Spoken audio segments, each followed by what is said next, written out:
La coke, quelqu'un autour de toi en prend. Ton voisin dans le train, qui s'est fait une ligne ce matin au réveil. Ton chauffeur de bus, qui te ramène chez toi pour faire des heures supplémentaires sans avoir de douleur au cervical. Parmi tes proches, quelqu'un en prend. Et si ce n'est pas ton père ou ta mère, ta sœur, c'est ton fils. Et si ce n'est pas ton fils, c'est ton chef de bureau. Ou bien sa secrétaire, histoire de s'amuser le samedi soir. Mais tout bien considéré, si tu penses qu'aucune de ces personnes n'est susceptible de consommer de la cocaïne, soit tu es incapable de le voir, soit tu mens. Ou alors, tout simplement, la personne qui en prend, c'est toi. Ça met dans le bain, non? Ah voilà.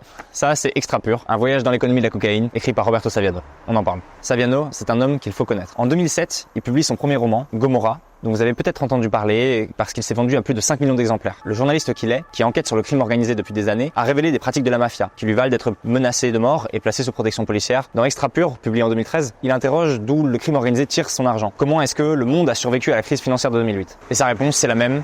L'argent de la cocaïne. Ce livre m'a marqué pour deux raisons. La première, c'est qu'il révèle l'ampleur du trafic de la cocaïne dans le monde et à quel point les décisions prises par les cartels ont de l'impact sur nos vies sans qu'on s'en rende compte. La deuxième, c'est que Saviano m'a touché. Après des décennies passées à enquêter sur le crime organisé, sa vie y est tellement liée qu'il en est obsédé. Quand il voit une carte, il imagine les routes de la drogue. Quand il voit une plage, il se demande si c'est un bon lieu pour y débarquer un chargement. Vous imaginez? Bref, c'est un livre dense, détaillé, précis, donc pas facile d'accès, mais que je recommande pour s'intéresser à cette économie parallèle qui est pourtant partout autour de nous, juste sous nos yeux.